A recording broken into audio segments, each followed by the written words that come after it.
Have you ever wondered how websites actually work? You know, the internet is comprised of a whole bunch of computers that host websites like Facebook.com, Twitter.com, Reddit, Google, Yelp. It keeps going, and more websites come online every single day. How does your computer, and more specifically, how does your web browser know what to show you when you go to Facebook.com? Let's demystify it. Hey y'all, welcome to the channel. Here we talk about tech, specifically tutorials, walkthroughs, and we look at really interesting tech. If that's something you're interested in, from hardware to hacking, click on the subscribe button. And if you want to get notified when we release new videos, hit the bell button too. Oh, also leave a like if you like it. Anyway, let's hit back to the browser. When I type out reddit.com in my browser, somehow the contents of reddit.com show up. Some computer somewhere is keeping the web page contents like the JavaScript and the HTML and images, and it can't wait to get it to you. That's its own job, its only job. But how does it know what you want it? Now let's pretend for a moment that our computer is kind of like a house. It has windows, a chimney, a front door, and an address. If you were going to send a letter to your house, you'd include the address of your house on the front of the envelope where you put the letter. And then you stick it in the mailbox and it goes through its merry way and finds its way to your house. That's kind of how it works on a computer. Just like houses, computers have addresses. You may have heard of them. They're called IP addresses. These IP addresses aren't as easy to remember as 123 Main Street. They're more like numbers like 192.168.110.3. And that's the easy version. So with an address, a whole bunch of numbers and letters, if it's a really complex one, we can make a few requests to that computer and say, hey server, give me the contents of reddit.com. And it'll just send it to you because that's its whole job. But how does your computer get the address in the first place? There's a neat trick here.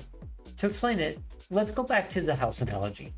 Let's say that you're craving ice cream like I always am, and you want to know where the closest Dairy Queen is. You could use a phone book or an app like Yelp or some other app on your phone. Look it up and find out exactly where it is. Computers have their own Yelp-like service built in.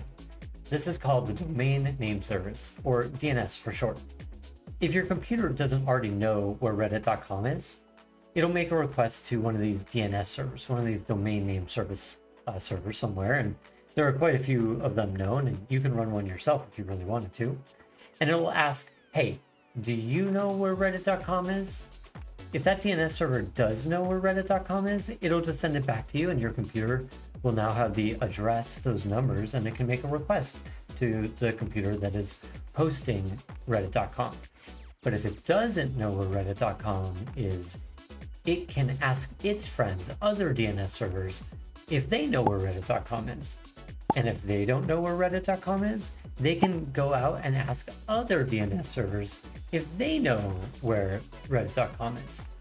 Once one DNS server responds with the address that correlates to reddit.com, it'll send it back to its friends, and those DNS servers will record it so it won't have to ask them again. And they'll send it back consecutively until it gets back to the original domain name service server, and it'll pass it on to you. One thing that's also kind of cool about this is your computer will store a record or a cache, like a temporary record of where the addresses of reddit.com are. So the next time you go to reddit.com, if it's in the near future, it won't have to make another request, another DNS request, and ask for where reddit.com is. It will already know where it's located. So now let's actually look at how this works. So now on my computer, I have my web browser, Firefox, open, and I'm going to use an application called Wireshark that will listen for all the requests that I'm making. And then we can look at exactly how this works. Let's go to reddit.com in Firefox. And there we go, we have reddit.com. So I'm going to pass a filter here. This is a topic for another video, but for the time being, what I'm doing here is I'm just gonna look at the process of looking up where reddit.com is. All right, so here we can see when my computer looks up for where DNS is, it makes DNS request. You see these are actually just asking for where the request is. So this one, if we were to look at the actual contents of what is actually being requested, it will say, hey, we want to know what the address is. These A's are part of the DNS system. Don't worry too much about them. This is just to know, hey, can you tell me where reddit.com is? What is it? And if you see, check this out, it actually returns with an address. Well, kind of an address, a server that sits in front of it. Right here is where reddit.com sits.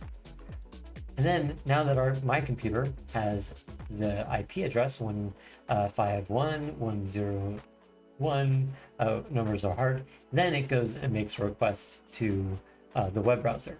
Now these look a little bit weird because it's encrypted. This is a HTTPS, but this is what is actually sent back by that server that we were looking for.